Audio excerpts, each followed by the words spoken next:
Hare Krishna, my dear devotees. Welcome back to the daily readings of Srila Prabhupada's books, right here in the live studios of The Haven, which is in Hythe, Kent, southeast England, just a stone's throw from the English Channel. We have honored guests today, Dalnitai Prabhu and his better half, Radhananda Devidasi, came all the way from Belgium to see us, and we're very grateful to them. Thank you very much. And then they served us the best sandwiches I've ever had in my life. They run a bakery, and they serve sandwiches, and we got the love. Both me and Abai were in complete ecstasy. Hare Krishna. Krishna comes in many forms, and these sandwiches were one of them. Hare Krishna. Okay, we're late. It's been really quite a day, so we'll just get right into it. Śrīmad-Bhāgavatam Mahima Stotram by Srila Sanatana Goswami describes what the Bhagavatam is and glorifies it in a very nice way. It goes like this. Sarva Shastrabdi Piyusha Sarva Vedaika Satpala Sarva Siddhanta Ratnaja Sarva Lokaika Drikprada. O nectar from the ocean of all scriptures, singular fruit of all the Vedas, rich mine of the precious gems of all conclusive truths, you are the only giver of sight to all the worlds. Sarva Bhāgavata Purāṇa Śrīmad-Bhāgavata Prabho Kalidwandoditaditya Sri Krishna Parivartita. O life air of all the Supreme Lord's devotees, O Master, Śrīmad-Bhāgavatam, you are the sun risen in the darkness of Kali. You are the exact image of Sri Krishna. Paramananda Pataya Prema Varshak Shadhayate Sarvada Sarvasevyaya Sri Krishnaya Namostume. I bow down to you, who are supremely blissful to read. Your every syllable pours down a flood of prema. You can always be served by everyone. You are Sri Krishna himself. Marika Bando Matsangin Madguro Man Mahadana Man Nistadagamat Bhagya Mad Ananda Namostute. My only friend, my constant companion, my spiritual master, my great wealth, my savior, my good fortune, my source of ecstasy, I bow down to you. Asadu saduta dayin atini chochata kada hanamun chagadachin mam premna rit kantayokspura. O bestower of saintliness to the unsaintly, O exalter of the most fallen, please never leave me. Always appear in my heart and my voice with pure love. Om Namo Bhagavate Vasudevaya. Om Namo Bhagavate Vasudevaya. Om Namo Bhagavate Vasudevaya.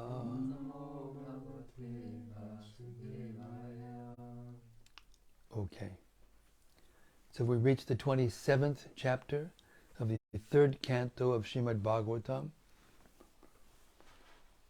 Kapila Dev is continuing to enlighten Devahuti, his mother. Chapter is entitled Understanding Material Nature. We're starting with text 17, and Devahuti is going to inquire further.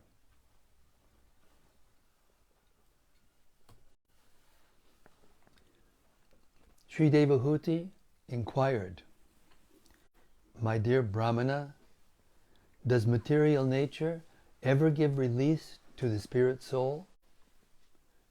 Since one is attracted to the other eternally, how is their separation possible? Purport.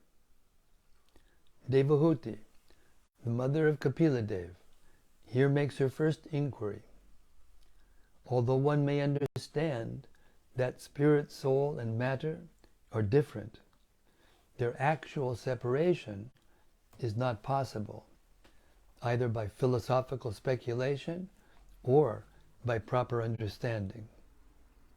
The spirit soul is the marginal potency of the Supreme Lord, and matter is the external potency of the Lord. The two eternal potencies have somehow or other been combined. And since it is so difficult to separate one from the other, how is it possible for the individual soul to become liberated? By practical experience, one can see that when the soul is separated from the body has no real existence. And when the body is separated from the soul, one cannot perceive the existence of the soul. As long as the soul and the body are combined, we can understand that there is life. But when they are separated, there is no manifested existence of the body or the soul. This question asked by Devahuti of Kapila Dev is more or less impelled by the philosophy of voidism. The voidists say that consciousness is a product of a combination of matter, and that as soon as the consciousness is gone, the material combination dissolves, and therefore there is ultimately nothing but voidness. This absence of consciousness is called nirvana in Mayavad philosophy. Text 18. As there is no separate existence of the earth and its aroma, or of water and its taste, there cannot be any separate existence of intelligence and consciousness. Purport. The example given here is that anything material has an aroma. The flower, the earth, everything has an aroma. If the aroma is separated from the matter cannot be identified. If there is no taste to water, the water has no meaning. If there is no heat in the fire has no meaning. Similarly, when there is want of intelligence, spirit has no meaning. Text 19. Hence, even though he is the passive performer of all activities, how can there be freedom for the soul as long as material nature acts on him and binds him? Purport. Although the living entity desires freedom from the contamination of matter, he is not given release. Actually, as soon as a living entity puts himself under the control of the modes of material nature, his acts are influenced by the qualities of material nature, and he becomes passive. It is confirmed in Bhagavad Gita, Prakrite Kriyamanani Gunhai. The living entity acts according to the qualities or modes of nature. He falsely thinks that he is acting, but unfortunately he is passive. In other words, he has no opportunity to get out of the control of material nature, because it has already conditioned him. In Bhagavad Gita, it is also stated that it is very difficult to get out of the clutches of material nature.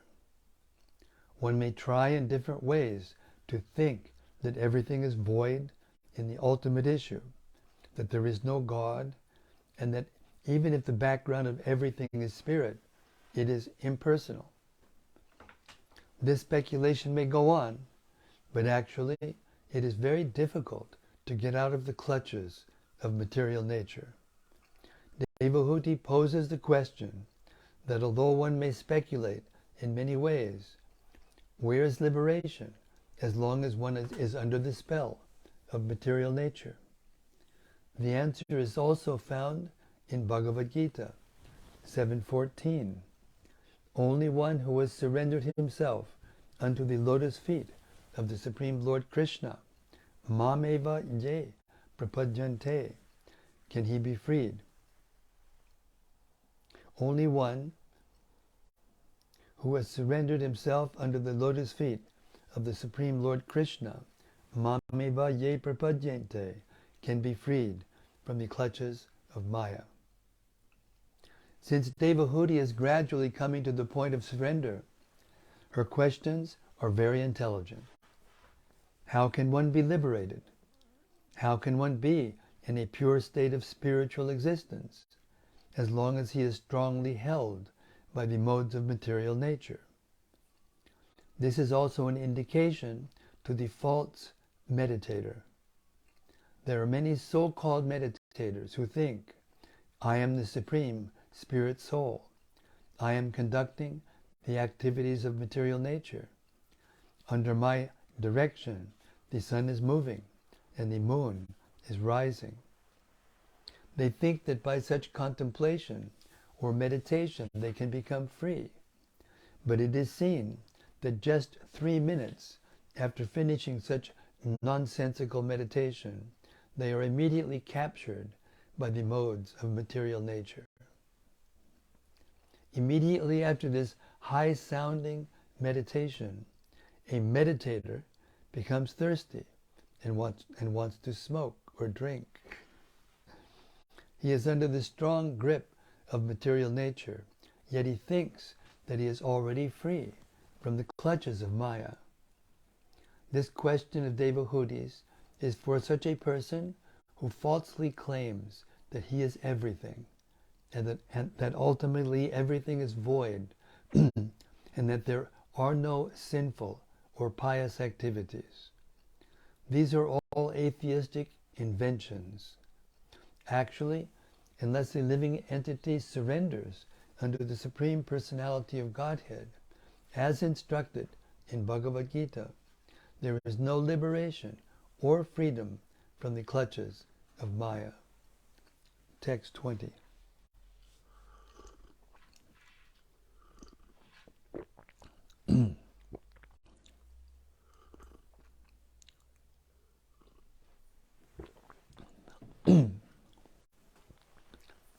Even if the great fear of bondage is avoided, even if the great fear of bondage is avoided by mental speculation and inquiry into the fundamental principles, it may still appear again, since its cause has not ceased.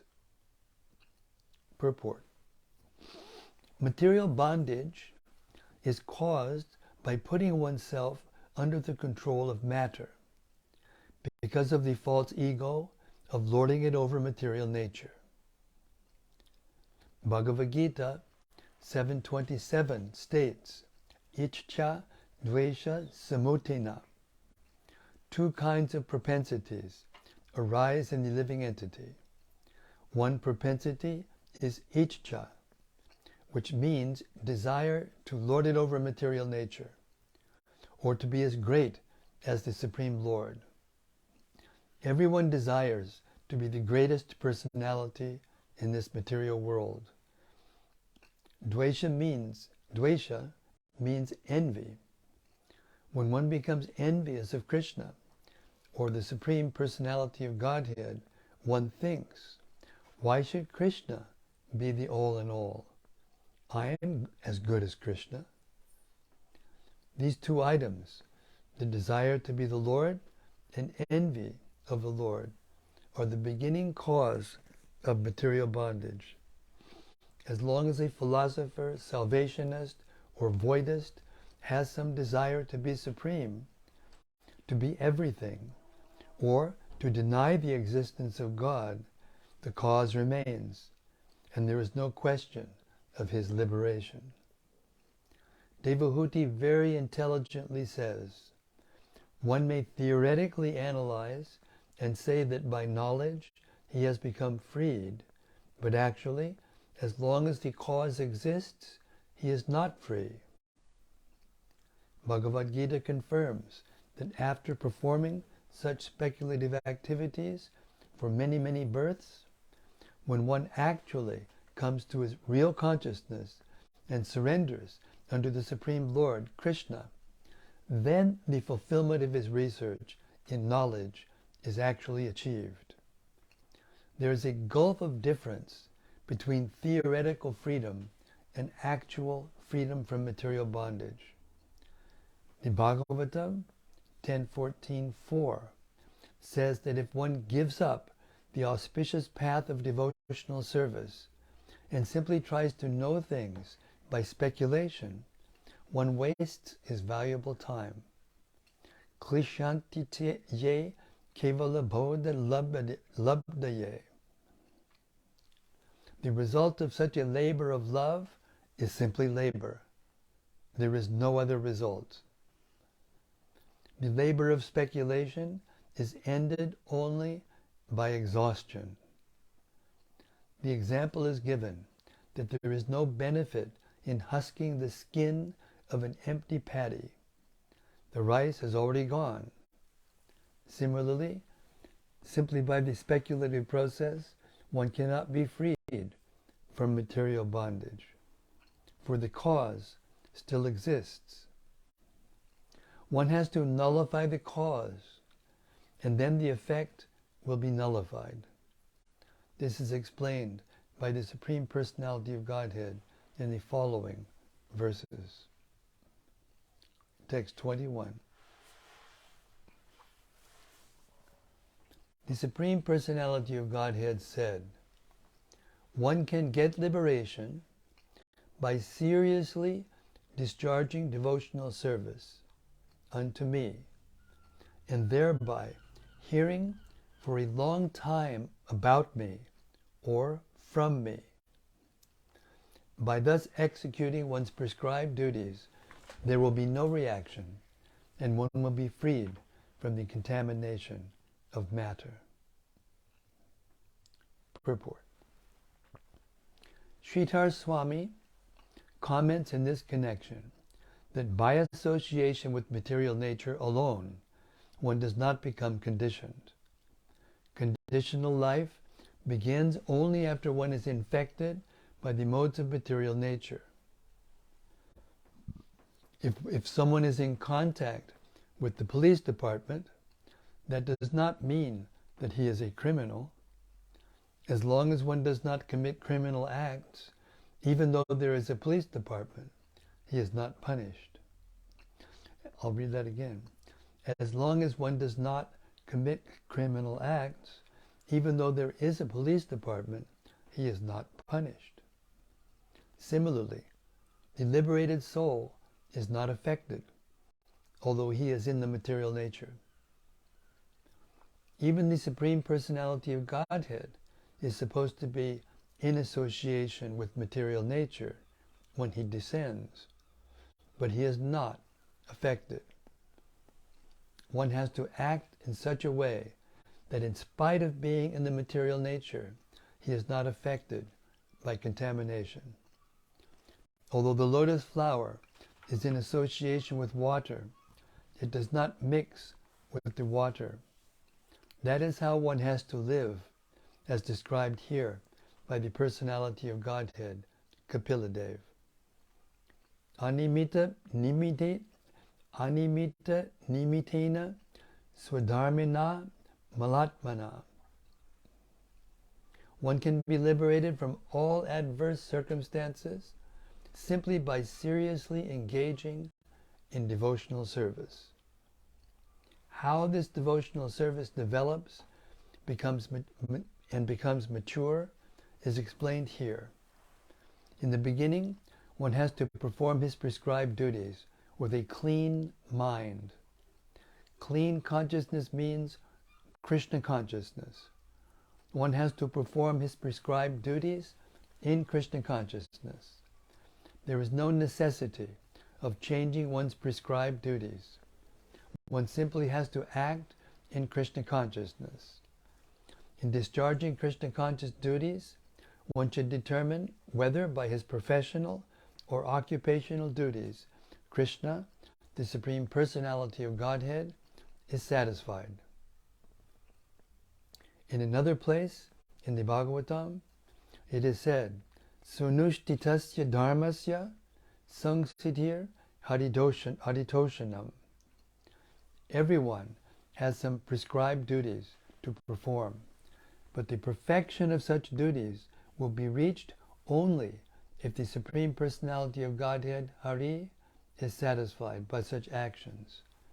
For example, Arjuna's prescribed duty was to fight, and the perfection of his fighting was tested by the satisfaction of Krishna.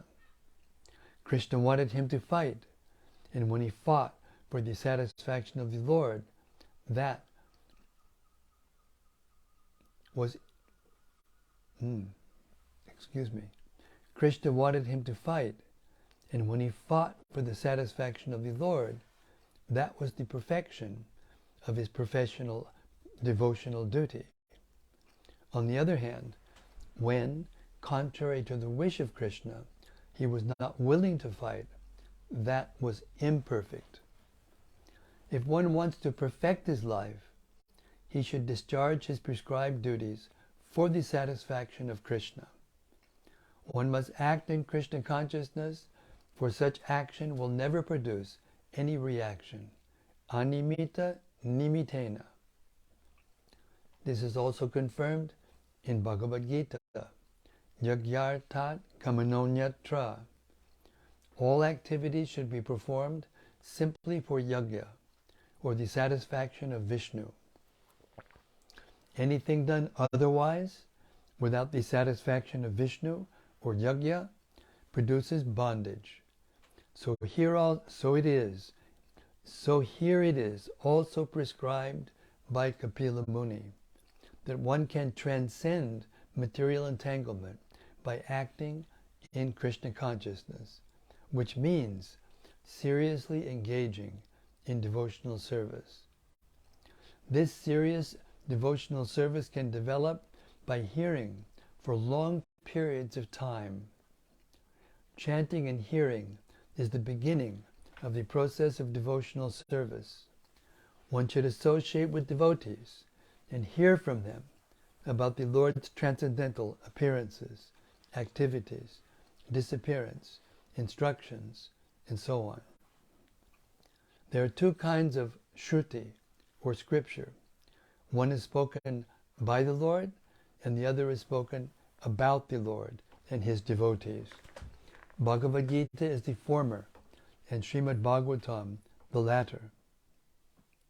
One must hear these scriptures repeatedly from reliable sources in order to become fixed in serious devotional service. Through engagement in such devotional service, one becomes freed from the contamination of Maya. It is stated in the Śrīmad-Bhāgavatam that hearing about the Supreme Personality of Godhead cleanses the heart of all contamination caused by the influence of the three modes of material nature. By continuous, regular hearing, the effects of the contamination of lust and greed to enjoy or lord it over material nature diminish. And when lust and greed diminish, one then becomes situated in the mode of goodness. This is the stage of Brahman realization, or spiritual realization. In this way, one becomes fixed on the transcendental platform. Remaining fixed on the transcendental platform is liberation from material entanglement. Text 22. This devotional service has to be performed strongly, in perfect knowledge, and with transcendental vision. One must be strongly renounced, and must engage in austerity, and perform mystic yoga in order to be firmly fixed in self-absorption. Purport.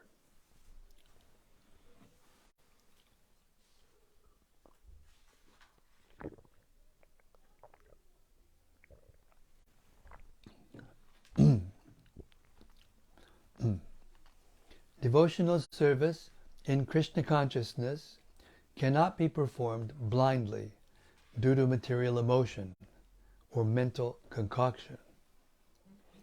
It is specifically mentioned here that one has to perform devotional service in full knowledge by visualizing the Absolute Truth. We can understand about the Absolute Truth by evolving transcendental knowledge, and the result of such transcendental knowledge will be manifested by renunciation. That renunciation is not temporary or artificial, but is very strong. It is said that development of Krishna consciousness is exhibited by the proportionate material detachment or vairagya. If one does not separate himself from material enjoyment, it is to be understood that he is not advancing in Krishna consciousness.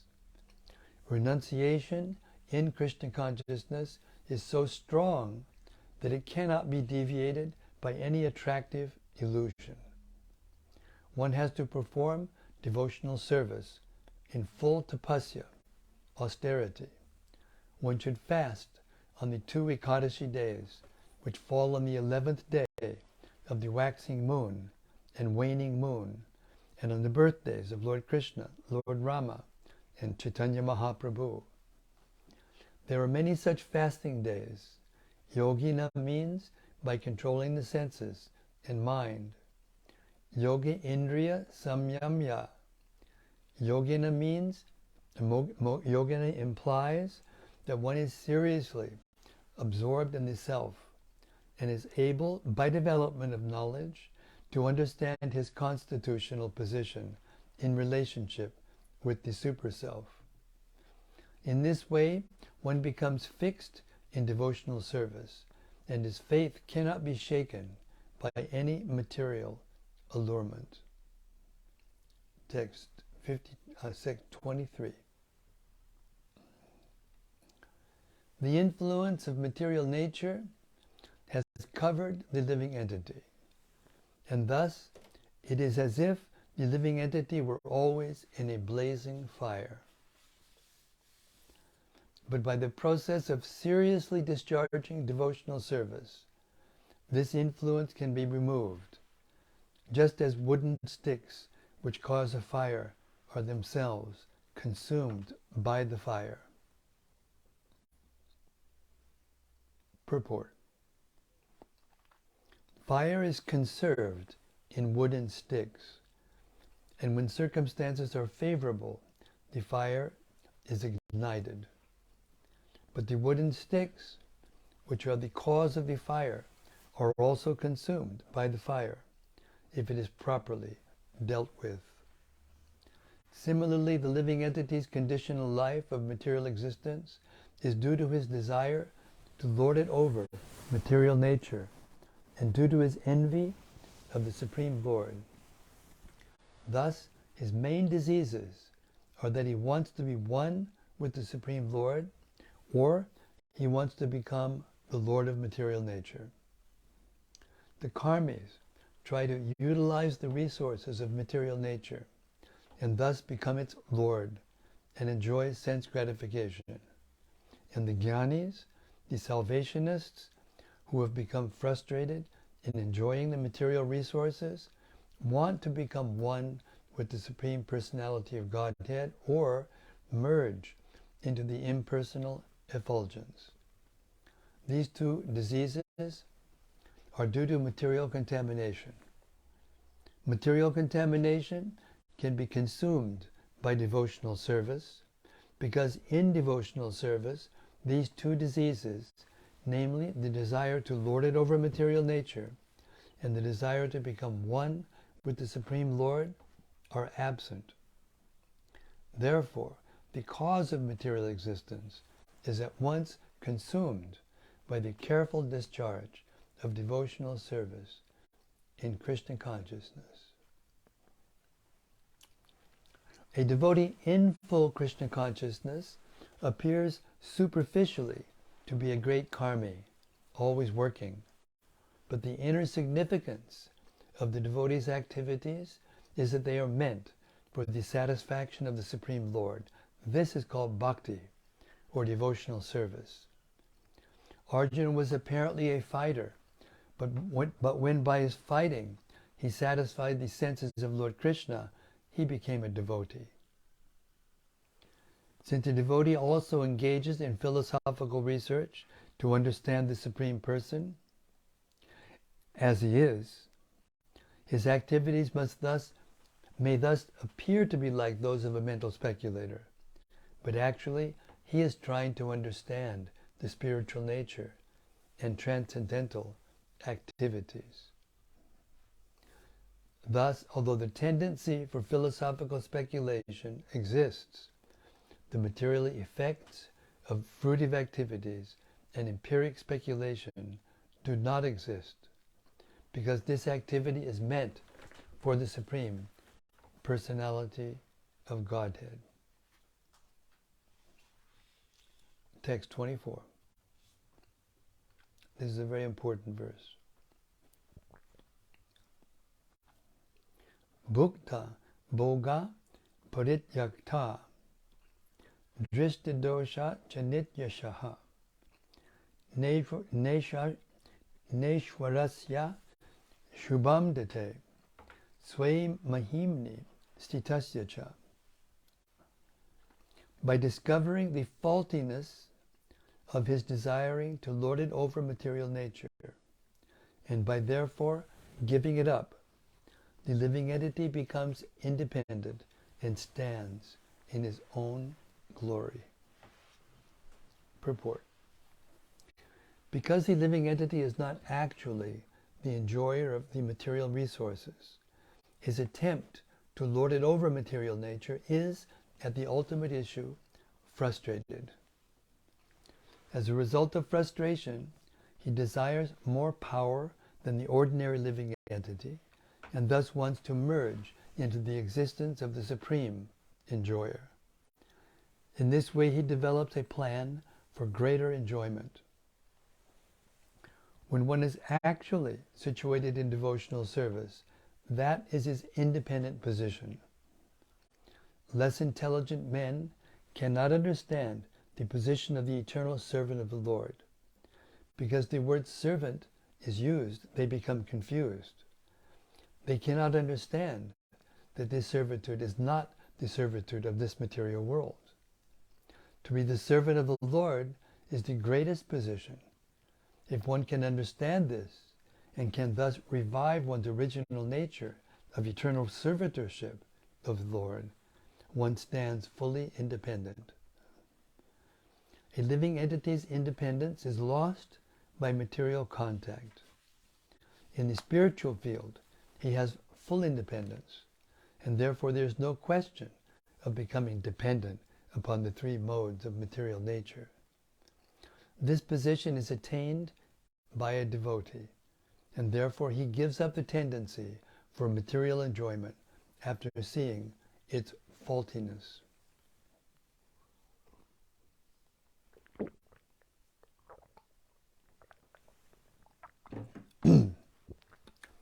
The difference between a devotee and an impersonalist is that an impersonalist tries to become one with the Supreme so that he can enjoy without impediment, whereas a devotee gives up the entire mentality of enjoying and engages in the transcendental loving service of the Lord. That is his constitutional, glorified position. At that time he is Ishvara, fully independent. The real Ishvara, or Ishvara Parama, the Supreme Ishvara, or Supreme Independent, is Krishna. The living entity is Ishvara only when engaged in the service of the Lord. In other words, transcendental pleasure derived from loving service to the Lord is actual independence. Text, and we'll stop there. It's, believe it or not, it's 8 o'clock. Yeah. Time goes fast. Actually disappears.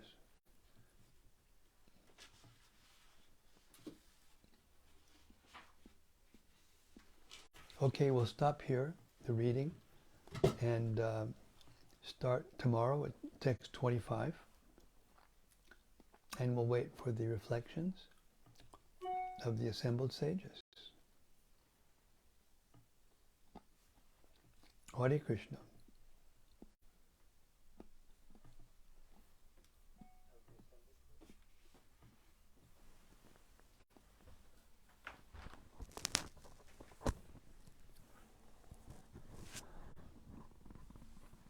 First is from Bhakta Christopher. Hare Krishna Bhakta Christopher. Hare Krishna Guru Maharaj, please accept my humble obeisances. All glories to Śrīmad Bhāgavatam. All glories to His divine grace. Hari Bol. And from Gopakanya Devi Dasi. Yes, Gopakanya Devi Dasi. Hare Krishna, dear Maharaj, and all assembled sages. All glories to Srila Prabhupada and Śrīmad-Bhāgavatam. Jai. Bhagavat Purāṇa ki Jai. Thank you, dear Maharaj, for your daily reading service of Srila Prabhupada's books. You're entirely welcome. The pleasure is mine. And this is from Katie. Hare Krishna Katie. Hare Krishna Maharaj, please accept my humble obeisances. All glories to Srila Prabhupada. Thank you very much for giving us your time and sharing Śrīmad-Bhāgavatam with us. Hare Krishna. I'm just a peon, just trying to deliver the mail. Hare Krishna.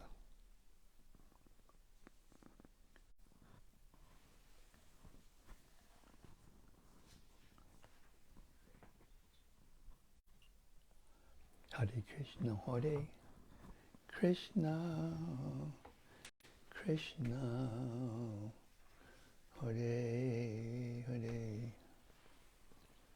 Hare Rama, Hare Rama, Rama Rama, Hare Hare.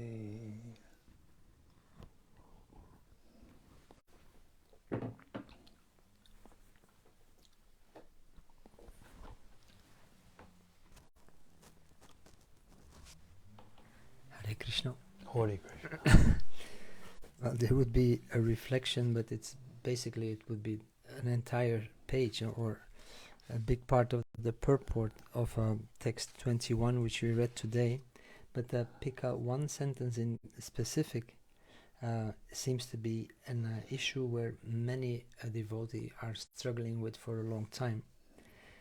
But it is said here, there is no necessity of changing one's prescribed duties. One simply has to act in Krishna consciousness. So it poses quite a struggle for many devotees to find out what am I supposed to be doing, what is my prescribed duty, how do I go from here, and is it what I'm doing, is that okay, should I change my job, should I change my occupation? But that's what it's saying. That's not what it's saying. No, it's not what it's saying. It's saying whatever your prescribed duty is, yes, you have to learn to do it for Krishna. There's a purport in the Gita, in the 18th chapter, verse 57, where Srila Prabhupada explains how to do this. It's very simple, actually. Whether people are bewildered or not, that's another question. But it's very simple. The verse is, in all activities, just depend upon me and work always under my protection. In such devotional service, be fully conscious of me. And in the purport, Prabhupada explains how to do that.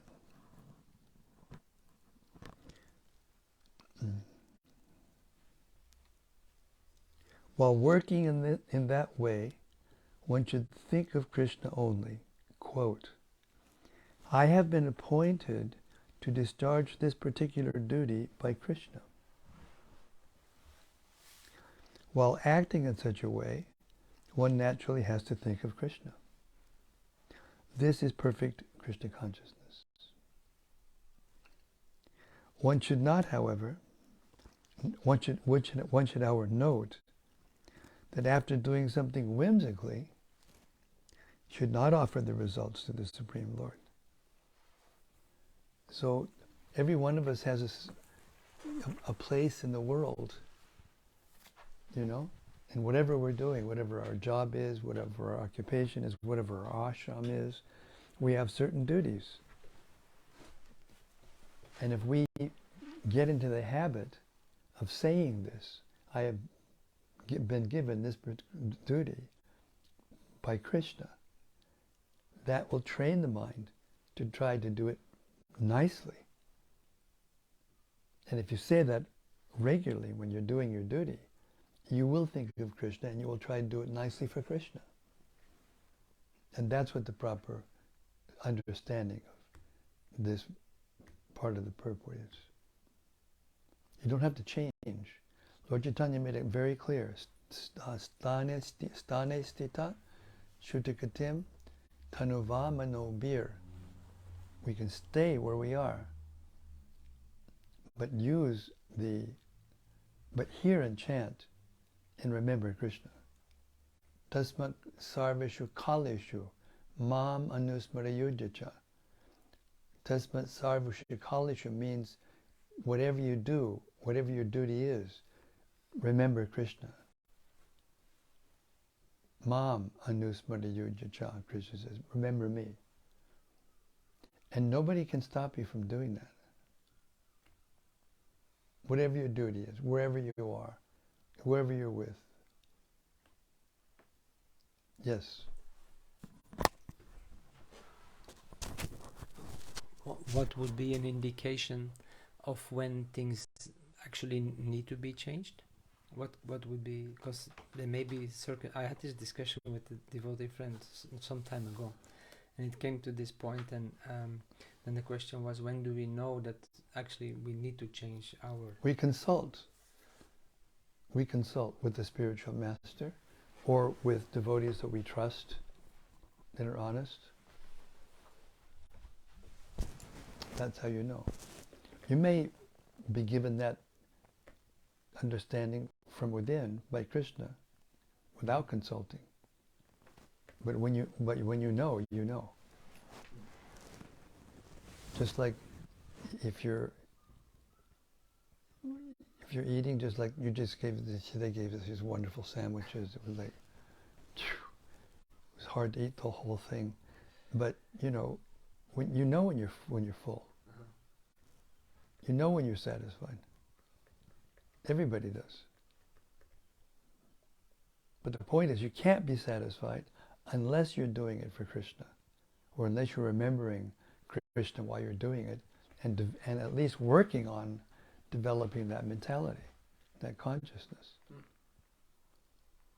I mean, you and Radhananda have a perfect, duty, occupation to do this. And you do it already because we taste the sandwiches, and we watch the photos that you give us of the the window of your all the way you decorate it up when it's a special day for Krishna, and how people are gradually understanding and coming in to hear about Krishna. I mean, in your particular case, it's clear, very clear. And if devotees are not clear, then they have to inquire. They have to inquire from the spiritual master or with someone they trust. Sometimes the spiritual master is not available. As a matter of fact, most of the time nowadays it's like that. And at one point, the spiritual master is going to leave. We've been without Srila Prabhupada for like more 40, how long? 1977, 42 years? 1977. 23 and 22. 45? 45, yeah, 45 years. But he's in his books. The rest of that purport I was reading said that if you do something whimsically, then you shouldn't offer it to Krishna. To find out, you have to...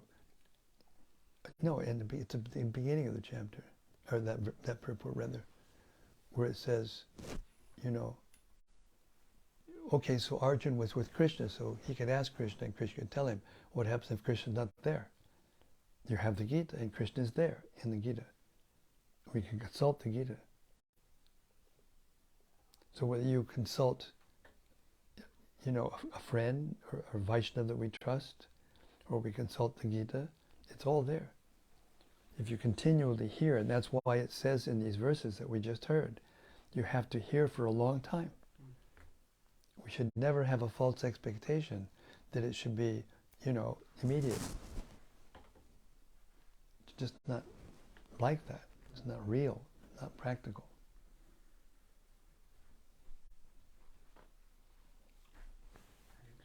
Hare Krishna, thank you. From Subarao. Yes, Subarao. Hare Krishna Maharaj, please accept my humble obeisances and all glories to Srila Prabhupada. Thank you for your daily reading. One of the things which stood out for me is, quote, one must hear these scriptures repeatedly from reliable sources in order to become fixed in serious devotional service. Through engagement in such devotional service, one becomes freed from the contamination of Maya. It is stated in the Śrīmad-Bhāgavatam that hearing about the Supreme Personality of Godhead cleanses the heart of all contamination caused by the influence of the three modes of material nature.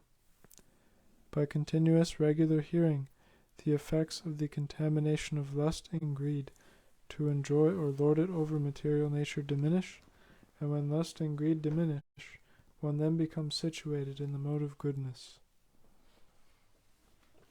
Hare Krishna, thanks for that. That was an essential sentence in all of what we read today. Thank you very much. And part of what it means to be serious is to keep hearing for a long time.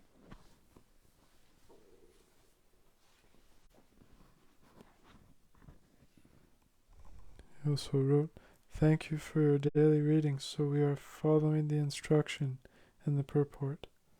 Hear these scriptures repeatedly from reliable sources.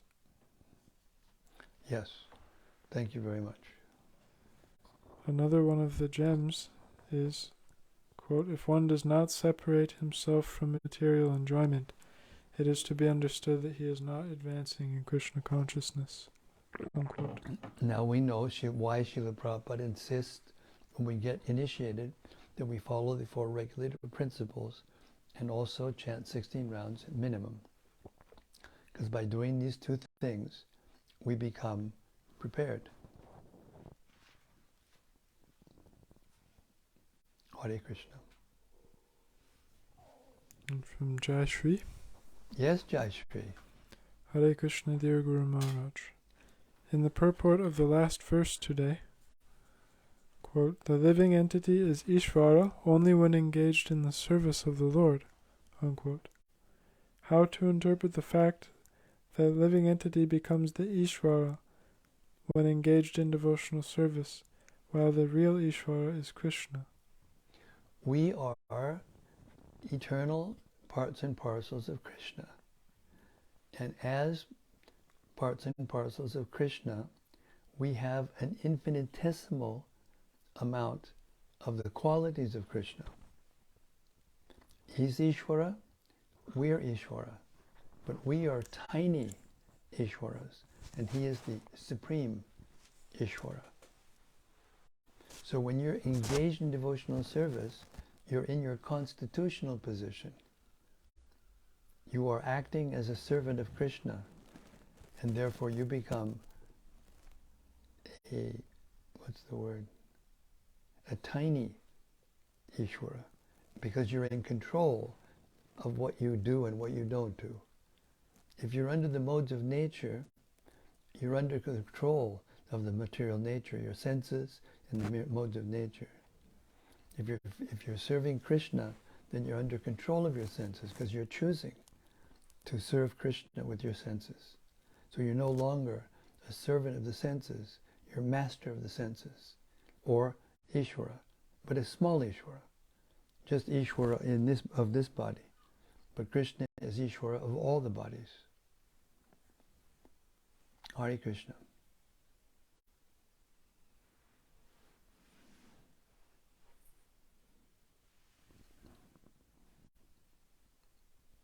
Makes sense. Hare Krishna.